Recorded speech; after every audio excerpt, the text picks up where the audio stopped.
ॐ वसुदेवसुतं देवं कंसचाणूरमर्दनं देवकी परमानन्दं कृष्णं वन्दे जगद्गुरुं। त्वमेव माता च पिता त्वमेव बन्धुः च सखा त्वमेव विद्या द्रविणं त्वमेव सर्वं मम देवदेव। धर्म प्राण सत्संग प्रेमी सज्जनों, गीता का 15वें अध्याय का अनुशीलन चल रहा है। चौथे श्लोक में आपने देखा कल कि ततः पदम तत्परिमार्गतव्यम यस्मिन् गता न निवर्तन्ति भूयः तमेव चाद्यं पुरुषं प्रपद्ये यत्तः प्रवृत्ति प्रसिता पुराणी। इसी संबंधित अगला श्लोक है, इसलिए इसको फिर तुमको दोहराना पड़ा। ततः पदम तत्परिमार्गितव्यम, उस पद के अन्वेषण की कोशिश करो, उस पद को प्राप्त करने की कोशिश करो, उस पद को खोजने की कोशिश करो। किस पद को भैया? यस्मिन् गता न निवर्तन्ति भूयः, जहाँ जाके फिर आना जाना न पड़े, जो आपका घर है। जैसे हम एक लंबी यात्रा पर चलते हैं तो बीच में कई ट्रेनें बदलनी पड़ती हैं, है ना। लेकिन हमको जहाँ पहुँचना है, जब वहाँ पहुँच जाते हैं तो ट्रेन फिर बदलना बंद कर देते हैं, यात्रा बंद कर देते हैं, मंजिल पर पहुँच जाते हैं। तो हम चल रहे हैं, कहाँ चल रहे हैं, किधर चल रहे हैं? चलने का कोई उद्देश्य तो होना चाहिए। Why do you live? क्यों जीते हैं आप? जीने का उद्देश्य क्या है? खाना पीना भोगना मर जाना, धन कमाना, बीवी बच्चों के लिए खूब जुटा के जाना ताकि उनको कुछ मेहनत न करना पड़े। सूर्य ने लिखा कि जिन पुत्र नहीं बहुत प्रतिपाल्यो सोई देख घी नहीं है। घर ते कहें सबारे काढ़ो भूत होई घर खाइए, सोइले बांस तोरी खोपड़ी के शीश फूर बिख रही हैं। अजहू मूढ़ करहु सत्संगत संतन में कछु पई हैं, जादिन मन पंछी उड़ जाई है। कुछ अपने लिए भी तो कमाओ, वह कमाओ जो लेके जा सकते हो। धनानि भूमो पशवश्च गोष्ठे नारी गृह द्वारे सखा श्मशाने, देहश्चितायां परलोक मार्गे धर्मानुगो गच्छत जीव एकः।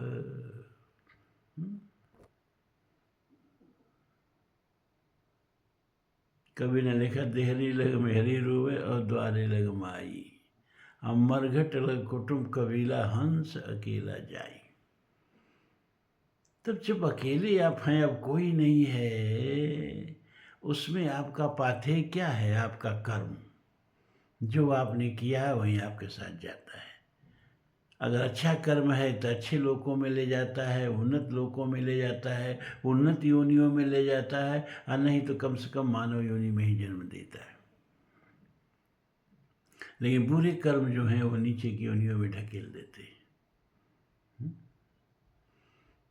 तो उस पद को जीवन में ढूंढ प्राप्त करने का प्रयत्न करना चाहिए। ये श्लोक यही कह रहा है। किस पद को? जहाँ जाने के बाद आना जाना बंद हो जाता है, अपना घर मिल जाता है, अपना धाम मिल जाता है। तमेव चाद्यम पुरुषम प्रपद्ये यतः प्रवृत्ति ही प्रसिता पुराणी। यतः माने जिससे, प्रवृत्ति माने यह संसार, पुराणी माने पुरातन संसार, प्रसिता माने फैला हुआ है, जिसने इस संसारिक माया जाल को फैलाया हुआ है। तम एव च आद्यम पुरुषम प्रपद्ये, उस आदि पुरुष परमात्मा का शरण ग्रहण करो भैया। एकमात्र वही हैं जहाँ पहुँच करके जीव को सद्गति प्राप्त होती है, जीव को बार बार जन्मने मरने से मुक्ति प्राप्त होती है। तो यहाँ इस जीवन का उद्देश्य क्या है? क्यों हम जीते हैं? हम आए ही क्यों इस संसार में? और आए तो मनुष्य शरीर में क्यों आए? भोग के लिए मनुष्य शरीर से पशु शरीर ज़्यादा अच्छा है? यहाँ तो सब नशा खा खा के पशु बन के भोग करते हैं। आजकल जो ये ड्रग वगैरह सब चलता है, क्यों ड्रग क्यों लिया जाता है जानते हैं? पशु बनने के लिए। काम भोग की इंद्रियों को थोड़ा सा उत्तेजित कर देते हैं ड्रग्स। तो पशु बनने के लिए पशु की तरह आजकल सुने हो जंगल पार्टियां होती हैं? मतलब असभ्यता में गिर के भी भोग करने के लिए मानव तैयार है। पशु बन के भोग करने के लिए ये मानव तैयार है। पहले मनुष्य में पशु में एक अंतर होता था जानते हैं? पशु के सामने भोजन रखो तो उठ के खड़ा हो जाता था। बैठ के खाते हुए किसी पशु को आपने देखा नहीं होगा। और आदमी के सामने जब भोजन आता था तो बैठ जाता था, बैठ के खाता था। ये भी दूरी मिटा दिया आदमी ने, ये भी दूरी मिटा दिया। अब पशु भी भोजन खड़ा होकर करता है, आदमी भी भोजन खड़ा होकर करता है। हर तरह से पशु बन के भोग करने की होड़ लगी हुई है। तो प्रकृति कहती है मरने के बाद कि अरे सुनो, तुम आदमी बनने के लायक नहीं हो, है ना? पशु की तरह जीते आए, पशु की तरह भोग के पीछे दौड़ते आए, अब जाओ पशु ही हो जाओ। तो मानव जीवन का उद्देश्य है उस परम पद को प्राप्त करना जहाँ जाने के बाद अपने स्वरूप की प्राप्ति हो जाती है, जन्म मरण से मुक्ति हो जाती है, जीने मरने से, सुख दुख से, सब द्वंद्व से मुक्ति हो जाती है। तो यहाँ इस श्लोक में लक्ष्य बताया मानव जीवन का। अब ये लक्ष्य प्राप्त कैसे हो, ये 5वें श्लोक में बता रहे हैं भगवान। निर्माण मोहाजित संग दोषा अध्यात्म नित्या विनिवृत्त कामा विनिवृत्ति कामा द्वंद्व विमुक्ता दुख सुख संगेर गच्छन्त मूढ़ा पदम अव्ययम तत्। बता दिया कि उस अव्यय पद को, अविनाशी पद को, जहाँ पहुँचने के बाद जन्म मरण से छुटकारा, न जीवन है न मरण है, वहाँ न जीवन है न मरण है। एक बात जान लीजिए, जीवन होगा तो मरण जरूर होगा, और मरण होगा तो जीवन जरूर होगा। जातस्य ही ध्रुव मृत्यु जन्मम ध्रुवम मृतस्य च, गीता ही कहती है। जन्मने वाले को मरना पड़ेगा, मरने वाले को जन्मना पड़ेगा। लेकिन जिस पद की यहाँ बात की जा रही है वहाँ न जीवन है न मृत्यु है। जीव पाव निज सहज स्वरूपा, अपने स्वरूप में जीव स्थित हो जाता है। चेतन अमल सहज सुख राशि, ईश्वर अंश जीव अविनाशी। ईश्वर अंश कहने का मतलब क्या समझते हैं आप? कि जैसे मान लीजिए एक बड़ा सा फल है, कहा भाई इसका अंश सबको बांट दो, तो लोग क्या करेंगे? टुकड़ा टुकड़ा करके एक एक अंश उसका एक एक पार्ट, अंश माने पार्ट,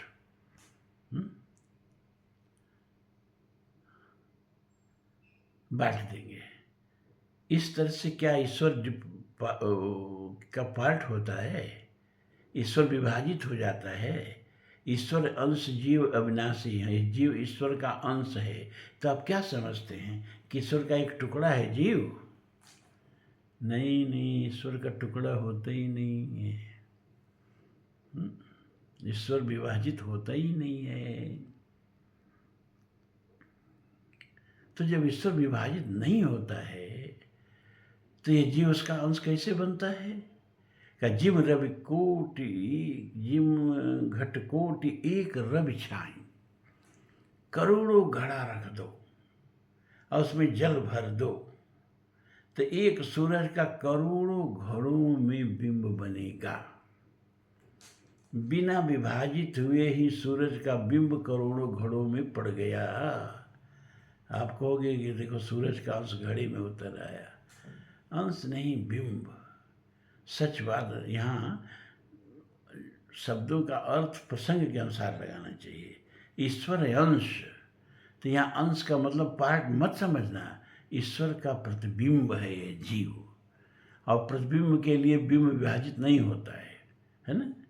एक मोमबत्ती जला के रख दो, सामने 10 गो दर्पण रख दो, 10 दर्पण में मोमबत्ती का बिंब बनेगा, तो क्या मोमबत्ती 10 टुकड़े में विभाजित हुई? नहीं हुई। और सब बिंब मोमबत्ती का ही बिंब है।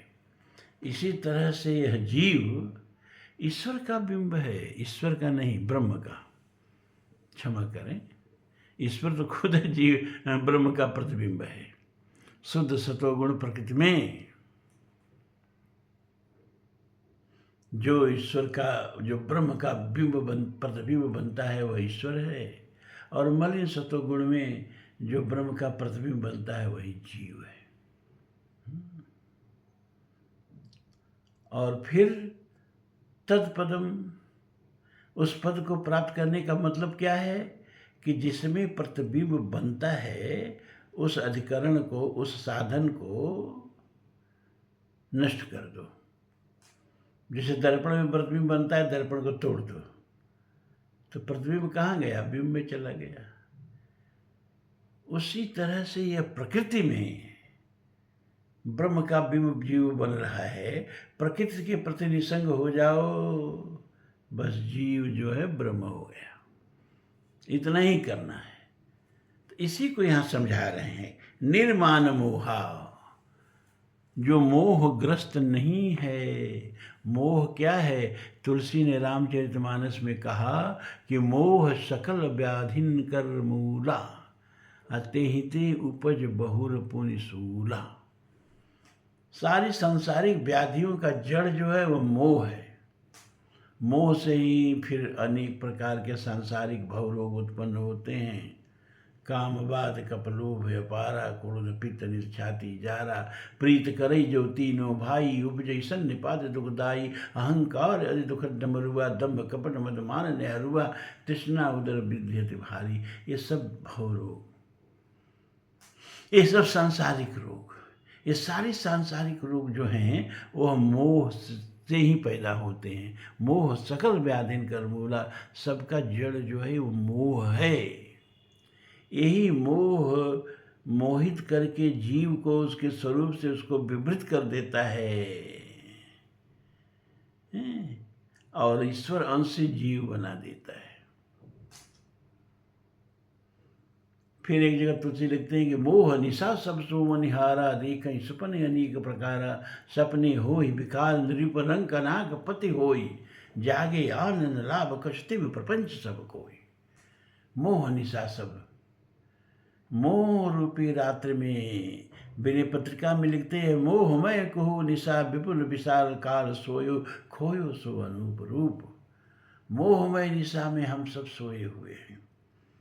जब संत कहते हैं जागो जागो जागो, जब पलटू कहते हैं मितऊ दहला ना जगाई, निदिया बैरन भई, तो हम लोग कहते हैं सब संत पगला बोला गए हैं। का हम लोग जगे ही हैं, तुम जगे को क्यों जगा रहे हो भैया? जागो जागो जागो। अरे नहीं, हम आध्यात्मिक निद्रा में हैं। हम मोहमय निशा में, मोह रूपी रात्रि में सो करके और संसार रूपी स्वप्न देख रहे हैं। जानिए जीव तबहि जग जागा, जब उपजई सब विषय विरागा। जिस समय यह संसार मिथ्या लगने लगता है, प्रकृति की माया समझ में आने लगती है, प्रकृति जीव को कैसे कैसे स्वांग भर भर के नचा रही है, लुभा रही है। जब इस सारी चीज़ों से मोह मिट जाता है और एकमात्र मोह परमात्मा से जुड़ जाता है, जो अपना स्वरूप है, हैं? जैसे आदमी भटक रहा है, उसकी स्मृति खो गई है, अचानक अब बहुत दिन तक भटकता रहा यहाँ वहाँ, अचानक उसको याद आई, अपने घर की स्मृति लौट आई, और तब वो अपने घर की तरफ भागता है। उसी तरह से जीव को अपने घर की स्मृति समाप्त हो गई है और इस संसार के मोह माया में फंसा हुआ है।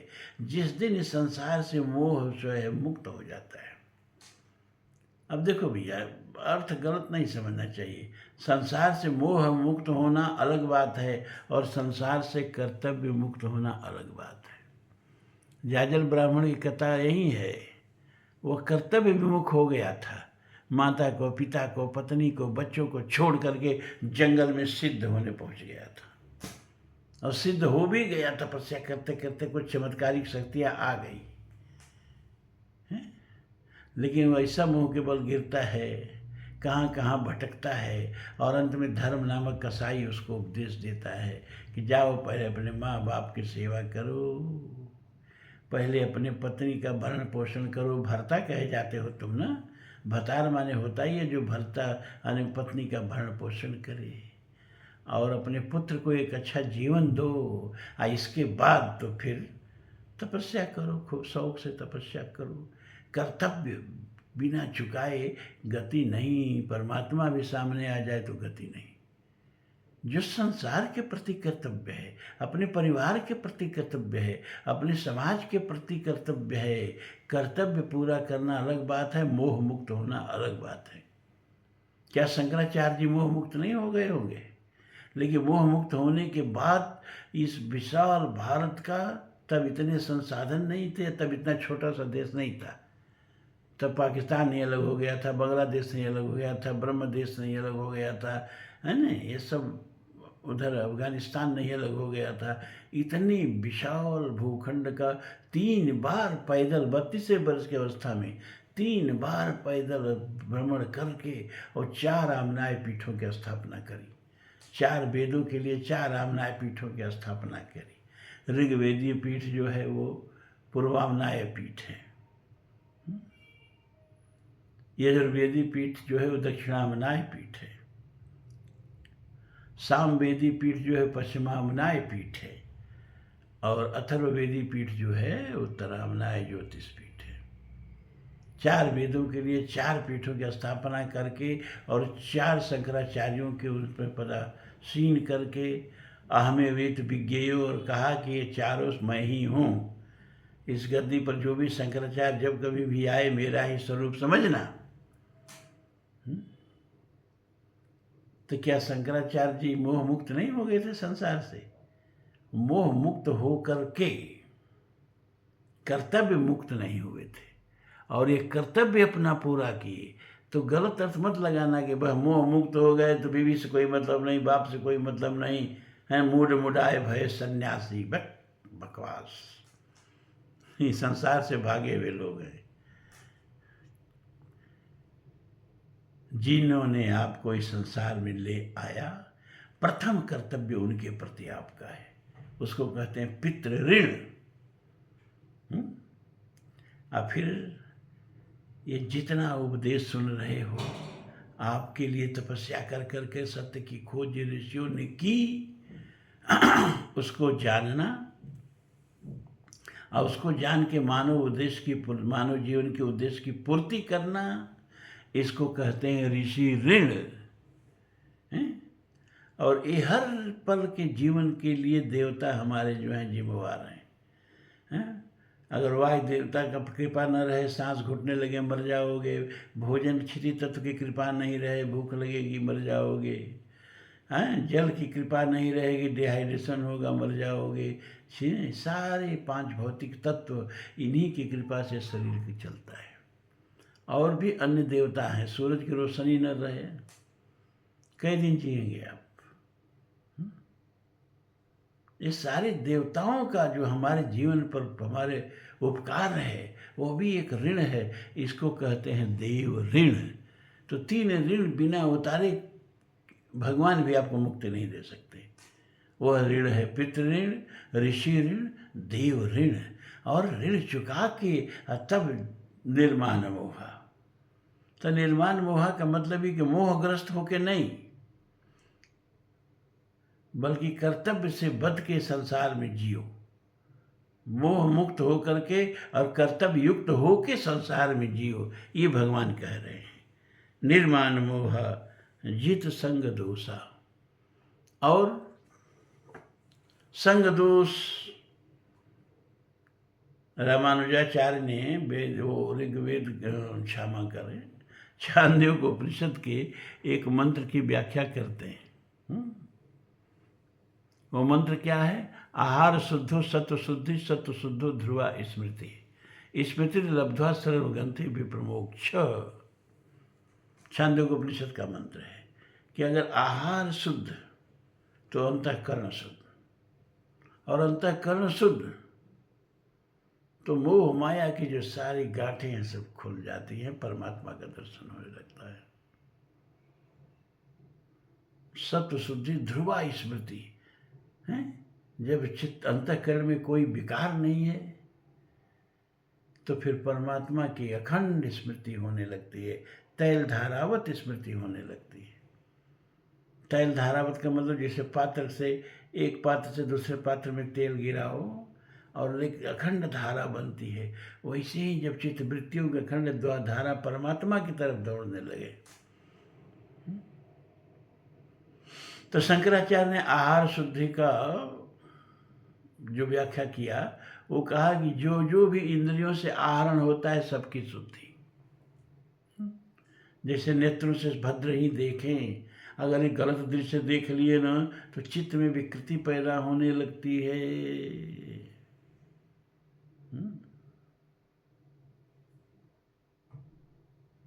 कोई गलत दृश्य देखो, कई दिन तक चित्त विकृत रहता है।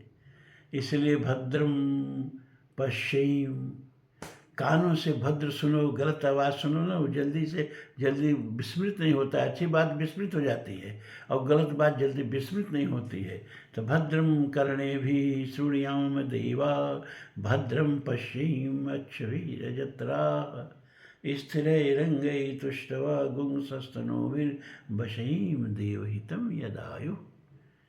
तो सारे इंद्रियों से भद्र आहरण हो, ऐसा व्याख्या शंकराचार्य ने किया, लेकिन रामानुज ने भोजन से उसको जोड़ दिया। और आहार शुद्ध हो तो कहा आहार में 3 प्रकार की विकृति आती है, जाति दोष, संग दोष और निमित्त दोष। जित संग दोषा, तो हमेशा इस बात का ध्यान रखें,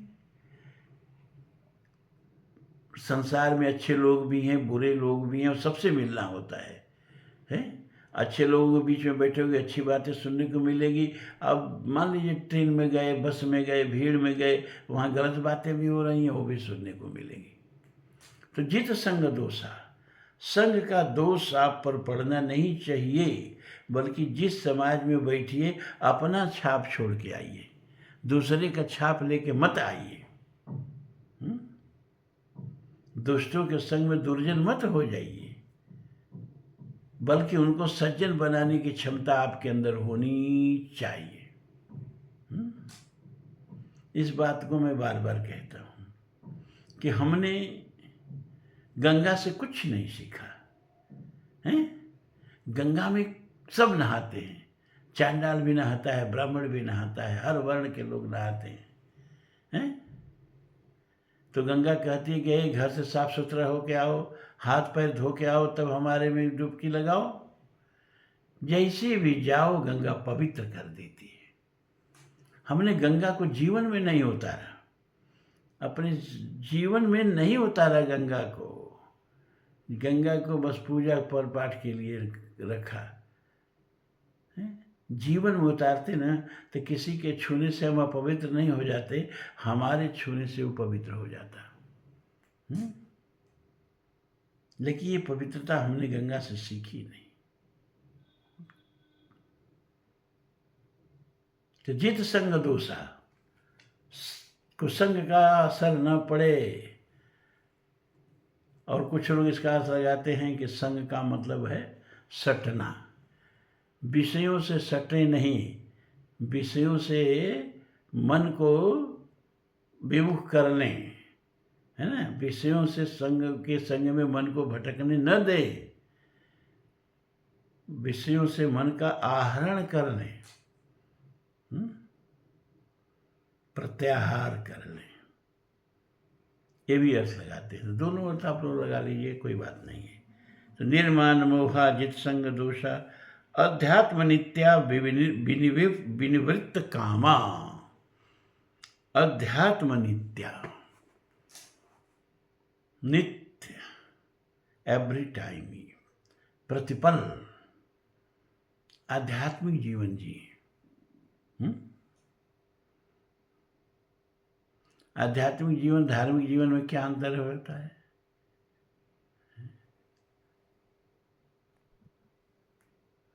आध्यात्मिक जीवन धार्मिक जीवन में क्या अंतर है? धार्मिक जीवन बताएगा ये ब्राह्मण है, ये शूद्र है, इससे अपना भोजन बचा के रखो, चूल्हा चौका बचा के रखो। ये धार्मिक जीवन है। और आध्यात्मिक जीवन क्या है? वासुदेव सर्वम् ईश्वर सर्वभूतानां हृदय से अर्जुन तिष्ठति। रामकृष्ण परमहंस जी कहा करते थे, शिव भाव से सेवा करो, नेताओं वाले भाव से सेवा मत करो, समाज में यश लूटने के लिए सेवा मत करो। हर व्यक्ति शिव की चलती फिरती प्रतिमा है, हर व्यक्ति की सेवा शिव की ही सेवा है। जैसे हमारे त्रिपाठी जी कहते हैं नारायण सेवा, वही बात। तो अध्यात्म धर्म में बड़ा अंतर होता है। आध्यात्मिक बनिए, धार्मिक के बाद अध्यात्म का दर्जा आता है।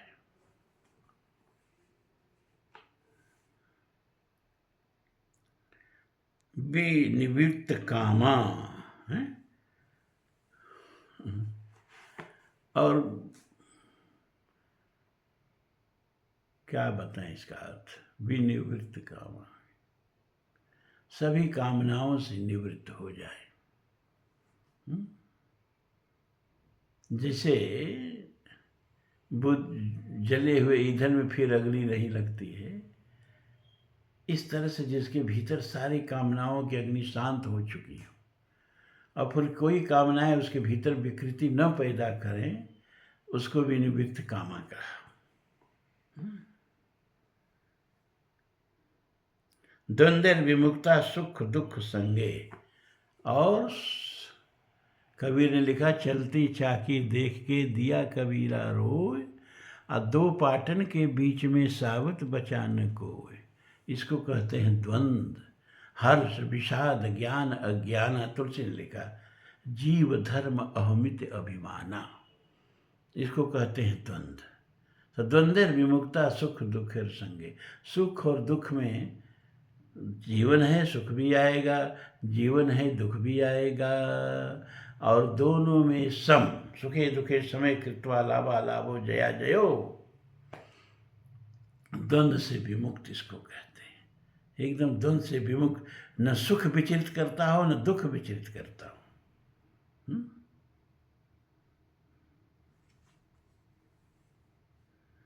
गच्छन्ते मूढ़ा पदम अभयम तत्। इस तरह का मूढ़ा माने विवेकवान पुरुष उस पद को प्राप्त करता है ना? उस पद को कौन प्राप्त करता है ये बता दिया।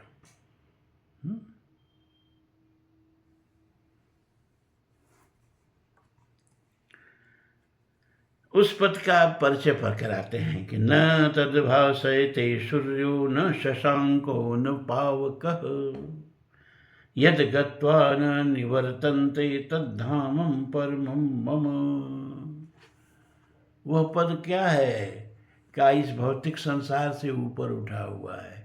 इस भौतिक संसार का वहाँ लेस मात्र भी नहीं है। न वहाँ सूरज चमकता है, न चंद्रमा चमकता है, न अग्नि का ही प्रकाश वहाँ है, माने अग्नि की भी पहुँच वहाँ नहीं है। सारे 5 भौतिक तत्वों के वहाँ पहुँच ही नहीं है।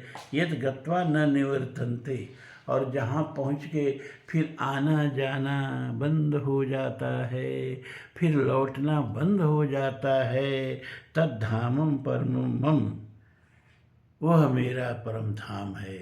और उस धाम तक पहुँचने का यहाँ भगवान संकेत कर रहे हैं, प्रेरित कर रहे हैं। ठीक है, तो आज इतना ही, आप लोगों का समय हो गया। ओम पूर्णमदः पूर्णमिदं पूर्णात् पूर्णमुदच्यते पूर्णस्य पूर्णमादाय पूर्णमेवावशिष्यते। सर्वे भवन्तु सुखिनः, सर्वे सन्तु निरामयाः, सर्वे भद्राणि पश्यन्तु, मा कश्चित् दुःखभाग् भवेत्। असतो मा सद्गमय, तमसो मा ज्योतिर्गमय, मृत्योर्मा अमृतं गमय। ओम शांति शांति शांति। ओम।